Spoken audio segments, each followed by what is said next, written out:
And I'm going to keep my remarks just to this bill, as I'll have testimony on all the bills. So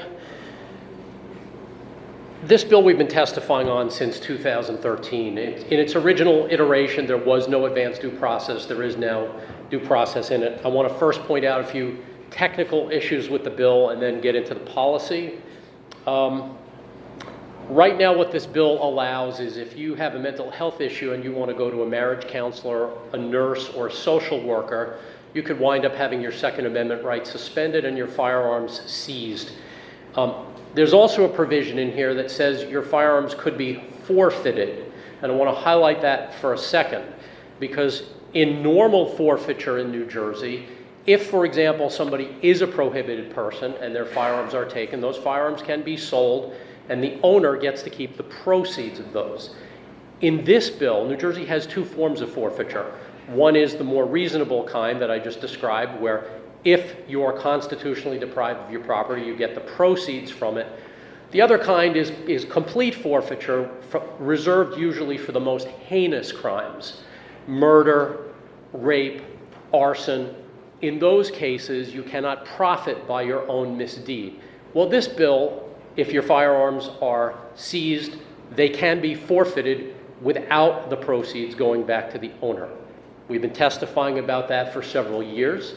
I can only assume, since that's not been addressed, that it's intended that people with mental health issues not only have their firearms seized, but lose the benefit of the financial benefit of that, or the value of that, the value of their property.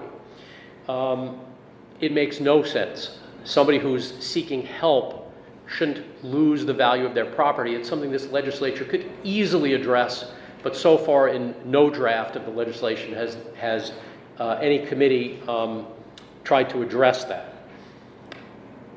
More significantly, this bill is ripe for abuse and harassment, because if, for example, a nurse, a social worker, or a marriage counselor doesn't agree with firearms ownership, it's not a huge stretch for them to try to use a bill like this to try to take somebody's firearms away.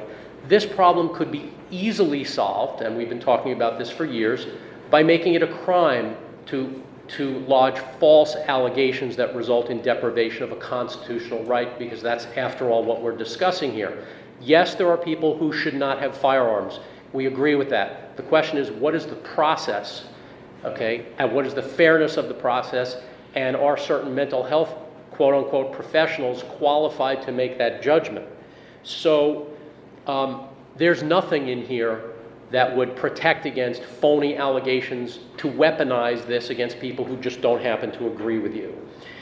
And further, and most significantly, if you're trying to encourage people to get the help they need, this bill is not the thing that does it. This actually discourages it, because if somebody knows if I go to get help, I may have my constitutional rights taken away and I might forfeit my property, guess what? They're not going to go for help. Thank you very much.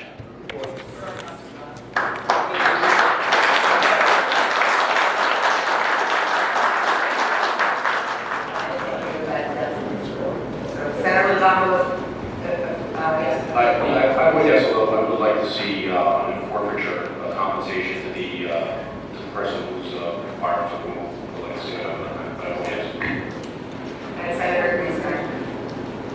Yes, and I agree with you that forfeiture, I thought that was a good point, and maybe that can be looked at before the bill is finalized.